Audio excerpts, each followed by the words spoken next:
Hello everyone. तो आज की क्लास में हम समझेंगे परसेंटेज का। ये लेक्चर नंबर 10 होगा, ठीक है। 11 होगा, जिसके अंदर हम परसेंटेज के टाइप नंबर 7 समझेंगे।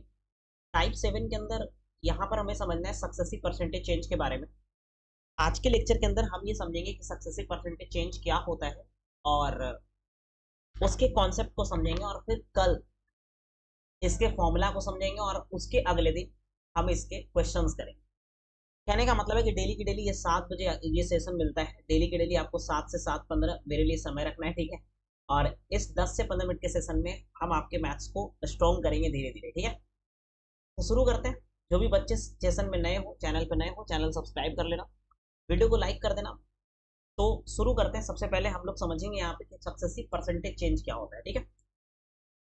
आज के बाद सक्सेसिव परसेंटेज चेंज में किसी भी तरह का कोई दिक्कत नहीं होगा, और अगर आप डेली रहते हो तो गारंटी है कि मैथ्स धीरे धीरे आपका स्ट्रांग होगा, चाहे वो अर्थमेटिक का सेक्शन हो या फिर एडवांस का सेक्शन, ठीक है। तो चलो भैया शुरू करते हैं। परसेंटेज का आज टाइप नंबर 7 है, जिसमें हम पढ़ने वाले हैं सक्सेसिव परसेंटेज चेंज, ठीक है दोस्तों। हाँ, सक्सेसिव परसेंटेज चेंज का मतलब क्या होता है? सक्सेसिव परसेंटेज चेंज का मतलब ये होता है मेरे भाई, जैसे मान लो कि किसी भी चीज का कीमत, जैसे आप किसी भी चीज में पहले कुछ परसेंट का इंक्रीजमेंट किए या डिक्रीजमेंट किए या कोई भी चेंज किया, कुछ परसेंट का आप क्या किए सर, चेंज किए पहले, ठीक है।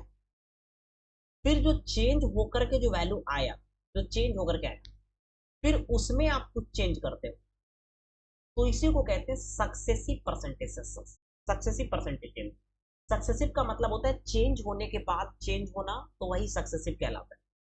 जैसे हम इस बात को समझने के लिए आज हम सक्सेसिव परसेंटेज चेंज का दो तरीका समझाएंगे, जहां पर एक होगा सिंपल परसेंटेज का मेथड और एक होगा रेशियो मेथड। दोनों तरीका एग्जाम के लिए जरूरी होता है, चाहे आप किसी भी कॉम्पिटेटिव एग्जाम की तैयारी कर रहे हो तो उसमें दोनों तरीका आपको जानना जरूरी है। जैसे मान लो कि किसी भी आइटम का कीमत, किसी भी चीज का कीमत जो है वो मान लो 100 रुपया है। मान लो कोई भी आर्टिकल है, कोई भी वस्तु है, और उसका जो कीमत है सर वो 100 रुपया है, ठीक है। कोई भी वस्तु है उसका कीमत 100 रुपया है। अब मान लो कि इसके कीमत में पहले 30% का इंक्रीजमेंट हुआ। कितना इंक्रीजमेंट हुआ सर? 30%। तो हमें ये देखना है कि 100 का 30% कितना होगा। आप बोलोगे 30 रुपया। यानी अगर 30% का इंक्रीजमेंट हो रहा है तो 100 में 30 रुपया जोड़ेंगे तो कितना हो जाएगा सर? 130 रुपया, ठीक है। अब इस 130 में यानी 130 में मान लो कि इस 130 में यानी जो इंक्रीज होकर के आया है, यानी जो बढ़ा है, बढ़ने के बाद जो आया है उसका 20% बढ़ाना है। कितना बढ़ाना है सर? 20% बढ़ाना है। ये घटाना है, कुछ भी हो सकता है। 20% क्या करना है सर? बढ़ाना है। अगर हम ये बोले आपसे कि 130 का 20% कितना होगा, तो बोले सर 20% निकालने के लिए पहले 10% निकाल लो, और 10% निकालने के लिए एक जीरो हटा दो। तो 130 का 10% 13 होगा, तो 20% 26 होगा। इसका मतलब है कि अगर आप 130 में 20% बढ़ा रहे हो तो यानी वो बढ़कर के कितना आएगा दोस्त? आप बोलोगे 156, क्योंकि इसमें 26 रुपए जोड़ने हैं। आया ना? बिल्कुल सही है। तो इसका मतलब है कि बढ़कर के 156 आ गया। अब इस बढ़े हुए में मान लो हम ये कह रहे हैं कि 10% माइनस करना है, 10% कम करना है। तो मेरे प्यारे दोस्त 156 का 10% कितना होगा? आप बोलोगे 15.6। तो 15.6 क्या करना है सर? यहाँ पर 15.6 रुपया माइनस करना है। जब इसको आप माइनस करोगे सर तो ये आ जाएगा 140.4। आपको ये समझना है कि यहाँ पे हो क्या रहा है। यहाँ पे हो ये रहा है कि जो पैसा बढ़ गया है हम उसमें फिर बढ़ा रहे हैं। ऐसा नहीं है कि हमेशा 100 पे ही बढ़ा रहे हैं। पहले 100 पे 30 बढ़ा है तो 130 हो गया। फिर जो बढ़ा उस पर 20% बढ़ा है तो 156 हो गया। फिर जो बढ़ा उस पर 10% घटा है तो 140.4 हो गया। कहने का मतलब है कि चेंज होने के बाद जो आता है, अगर आप उसमें कुछ चेंजिंग कर रहे हो ना, तो वो सक्सेसिव माना जाता है। यानी चेंज, चेंज के ऊपर चेंज करना है। बढ़ा हुआ है उसमें बढ़ाना है, घटा हुआ है उसमें घटाना है या बढ़ाना है। ऐसा नहीं करना है, हमेशा 100 पे नहीं करना है। तो अगर हम ये बोले कि अगर 100 रुपया में 30% बढ़ा, फिर 20% का सक्सेसिवली चेंज हुआ, फिर 10% का सक्सेसिवली डिक्रीजमेंट हुआ, तो ओवरऑल 100 से 140 में जब हम कंपैरिजन करेंगे तो आप बोलोगे कि सर ओवरऑल अगर देखा जाए तो 40.4% का इंक्रीजमेंट हुआ है। क्या हुआ दोस्त? इंक्रीजमेंट हुआ। ये जो 40.4% का इंक्रीजमेंट क्यों हुआ? क्योंकि पहले हम 30% बढ़ाए हैं, फिर 20% बढ़ाए हैं और फिर 10% कम किए हैं। और ये जो भी किया गया है ना, ये सक्सेसिवली किया गया। जब कभी भी सवाल में आपको सक्सेसिवली बोलेगा या फिर क्रमशः बोलेगा, हिंदी में क्रमशः और इंग्लिश में सक्सेसिवली, जब कभी भी क्वेश्चन में क्रमशः या फिर सक्सेसिवली बोलेगा तो इसका मतलब है कि बढ़े हुए को बढ़ाना है। ऐसा नहीं कि हमेशा 100 पे बढ़ाते चले जाओगे, समझ रहे हो ना, बढ़े हुए को बढ़ाना है। ठीक है, तो जब बढ़े हुए को बढ़ाना है तो 100 से कितना हो जाएगा 140.4, यानी ओवरऑल बढ़ के कितना आ रहा है, आप बोलोगे 40.4 का इंक्रीजमेंट आ रहा है। ये जो 40.4 का इंक्रीजमेंट है ना दोस्त, इसी को हम कहते हैं नेट परसेंटेज चेंज। इसे क्या कहेंगे मेरे प्यारे भाई, बोलोगे net percentage change. Net percentage change का मतलब है कि पहले 30 बढ़ा, फिर 20% बढ़ा, फिर 10% घटा, तो ओवरऑल कितना बढ़ा है उसी को हम कह रहे हैं नेट परसेंटेज चेंज। यानी नेट सब मिला करके फाइनल कितना का इंक्रीजमेंट या डिक्रीजमेंट हुआ है, तो उसी को कहते हैं नेट परसेंटेज। जब दो या दो से अधिक परसेंटेज बढ़ रहा है या घट रहा है और उसके बाद अगर आपको नेट परसेंटेज चेंज निकालना है तो वहां पे हम लोग सक्सेसिव परसेंटेज चेंज का यूज करते हैं। सक्सेसिव परसेंटेज चेंज में बस इतना सा याद रखना है मेरे भाई कि बढ़ा हुआ है तो उस पर बढ़ाना है, या फिर घटा हुआ है तो उस पर घटाना या बढ़ाना, ओरिजिनल नंबर पे नहीं करना है बराबर, हमेशा हमेशा ओरिजिनल नंबर पे नहीं करना। तो ये तो हो गया परसेंटेज मेथड। ये कौन सा मेथड हो गया मेरे प्यारे भाई, आप बोलोगे परसेंटेज मेथड, जिसके माध्यम से हम ये समझे कि सक्सेसिव का मतलब क्या होता है, जिसके माध्यम से हम ये समझे कि अगर सक्सेसिव बढ़ा रहे तो किस पे बढ़ा रहे। तुम्हें ये समझ में आ गया होगा कि 100 से 30% बढ़ाना है तो 100 पे बढ़ाना है, लेकिन 20% फिर बढ़ाना है तो 130 पे बढ़ाना है, फिर 10% घटाना है तो 156 पे घटाना है। यानी बढ़े हुए या घटे हुए पे काम करना है, ओरिजिनल पे नहीं करना है। समझ रहे हो ना, बोलोगे यस सर बढ़िया बात है, ये तो समझ।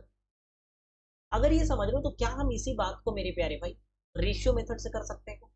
क्योंकि रेशियो मेथड कई बार क्या होता है कि जब डेटा आसान होता है, हम ये भी बताएंगे कि कहाँ लगाना है रेशियो मेथड और कहाँ लगाना है वो परसेंटेज मेथड।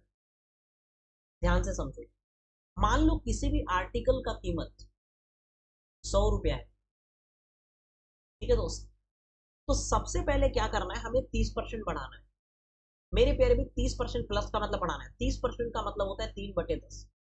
यानी अगर इनिशियल, यानी इनिशियल मतलब शुरुआत में, और फाइनल यानी बढ़ने या घटने के बाद, अगर शुरू में 10 रुपया होगा किसी भी चीज का कीमत, तो आप ना 3 रुपया बढ़ा रहे हो, पर रेशियो का मतलब होता है 3/10। 30% का मतलब 3/10, यानी 10 रुपया में 3 रुपया बढ़ाना है। तो 10 में 3 बढ़ाएंगे तो कितना हो जाएगा सर, 13 रुपया, यानी 10 रुपया 13 रुपया हो जाएगा अगर हम बढ़ाते हैं 30% बढ़ाने की वजह से। बोलो हाँ या ना, 30% बढ़ाने की वजह से 10 रुपया कितना रुपया हो जाएगा मेरे भाई, बोलोगे 13 रुपया। जब हम 20% इंक्रीज करते हैं तो मेरे पेयर में 20% का मतलब होता है 1/5, यानी 5 में 1 रुपये बढ़ाना है। यानी अगर इनिशियल 5 रहा होगा तो फाइनल बढ़ के कितना हो जाएगा, आप बोलोगे 6, क्योंकि 1 रुपया बढ़ाना है मेरे। ठीक है, फिर कह रहा था कि 10% कम करना है। 10% कम करने का मतलब है, 10% का मतलब होता है मेरे भाई 1/10। यानी अगर इनिशियल यानी शुरुआत में अगर 10 रुपया रहा होगा तो घटेगा 1 और घट के कितना आ जाएगा सर, 9 हो जाएगा।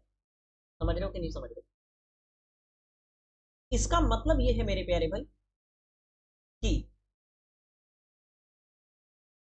इनिशियल और ये फाइनल है। अगर सवाल ये बोल रहा है कि पहले 30% बढ़ाना है, फिर 20% बढ़ाना है, फिर 10% घटाना है, और कैसे करना है, सक्सेसिवली करना है या क्रमशः करना है, सक्सेसिवली करना है या फिर हम इसी को बोले क्रमशः करना है, तो ये करने के लिए हमें क्या करना पड़ेगा, रेशियो मेथड में क्या करना होता है, तीनों रेशियो का आपको मल्टीप्लाई कर देना। यही सोचना, तीनों रेशियो को क्या करना है मेरे भाई, मल्टीप्लाई करना है। तो आप बोलोगे 10 दहिया 100 और ये 500, कितना हो गया मेरे भाई 500। और यहाँ कितना होगा जब आप मल्टीप्लाई करोगे, तो आप बोलोगे 13×6 = 78 और 9×6 = 54, यानी 54 सबको मल्टीप्लाई करना है ना, तो 13×6 = 78 और इसको गुना करना है 9 से। 9×8 = 72 की 2 बाकी 7, 9×7 = 63 और 7 70, यानी 500 रुपया 702 रुपया हो रहा है अगर हम किसी भी आर्टिकल की कीमत को पहले 30% बढ़ाते हैं, फिर 20% बढ़ाते हैं और 10% घटाते हैं, तो ओवरऑल 500 रुपया ना 702 रुपया हो जाएगा। तो आप बताओ इंक्रीजमेंट कितना का हुआ, बोलेंगे 202 रुपये का। कितना रुपए में मेरे भाई, बोलोगे 500 रुपये। और परसेंटेज के लिए 100 से मल्टीप्लाई कर लेंगे, 0000 कटेगा, 5 से हो जाएगा 40 और 5 से हो जाएगा 4, यानी 40.4% का यहाँ भी इंक्रीजमेंट। क्या तुम्हें ये बात समझ में आ रहा है कि जब हम परसेंटेज मेथड लगा रहे थे तो वहां भी हमारा नेट परसेंटेज 40.4% का इंक्रीजमेंट आ रहा था। जब हम रेशियो मेथड लगाए हैं तो यहाँ भी नेट परसेंटेज चेंज 40.4% का इंक्रीजमेंट आ रहा है। तो आप कोई भी मेथड से बना सकते हो। यानी अगर किसी आर्टिकल का कीमत 100 रुपया रहा होगा तो 3 काम करने के बाद सक्सेसिवली 140.4 हो जाएगा, क्योंकि 40.4 का इंक्रीजमेंट। समझ रहे हो? अब कुछ बच्चे को ये डाउट होता है, कुछ बच्चे तो बच्चे होते हैं, मन के सच्चे होते हैं। तो कुछ बच्चे को ये डाउट होता है कि भैया परसेंटेज मेथड भी आपने बता दिया और आपने रेशियो मेथड भी बता दिया, सर कौन सा मेथड कहाँ लगाएंगे? परसेंटेज मेथड कहाँ लगाएंगे, रेशियो मेथड कहाँ लगाएंगे? परसेंटेज मेथड मेरे भाई तब लगाना है जब डेटा या परसेंटेज आसान हो। जब डेटा या परसेंटेज क्या हो, आसान हो, मतलब क्वेश्चन का डेटा आसान है। जब डेटा इजी दे रखा है तो आप परसेंटेज मेथड लगा सकते हैं, लेकिन जब डेटा टफ है तो वहां पे आप रेशियो मेथड लगाओ। जब डेटा कॉम्प्लिकेटेड है, ठीक है, तो वहां पे आप रेशियो मेथड लगा सकते हो। वैसे दोनों मेथड आप अपने सुविधा के अनुसार कहीं भी लगा सकते हो, लेकिन ये एक पहचानने का तरीका हो सकता है। ठीक है, तो आज की क्लास में हम ना सक्सेसिव परसेंटेज चेंज को समझे कि सक्सेसिव परसेंटेज चेंज क्या होता है और इसको अप्लाई करने के दो तरीके होते हैं। एक होता है रेशियो मेथड और एक होता है percentage method. Successive percentage change कुछ दो फॉर्मूला भी होता है सक्सेसिव परसेंटेज चेंज का। तो सक्सेसिव परसेंटेज चेंज का जो फॉर्मूला वाला बात है वो हम कल समझेंगे। ठीक है, कल के 7 बजे के लेक्चर में हम आपको सक्सेसिव परसेंटेज चेंज के फॉर्मूला के समझाएंगे। ठीक है, फिर उसके अगले वीडियो के अंदर हम सारे को मिला करके क्वेश्चन लेंगे। ठीक है, तो तुम्हारा काम है इतना रिवीजन करना। मिलेंगे फिर नेक्स्ट वीडियो में। नए हो चैनल पे सब्सक्राइब कर लेना, वीडियो को लाइक कर देना, और अगर थोड़ा साउंड में कोई इशू होगा तो हम रिजॉल्व करेंगे उसको, तो इसको थोड़ा सा मैनेज कर लेना। ठीक है, तो बाकी मिलेंगे नेक्स्ट क्लास में। बाय बाय सभी को।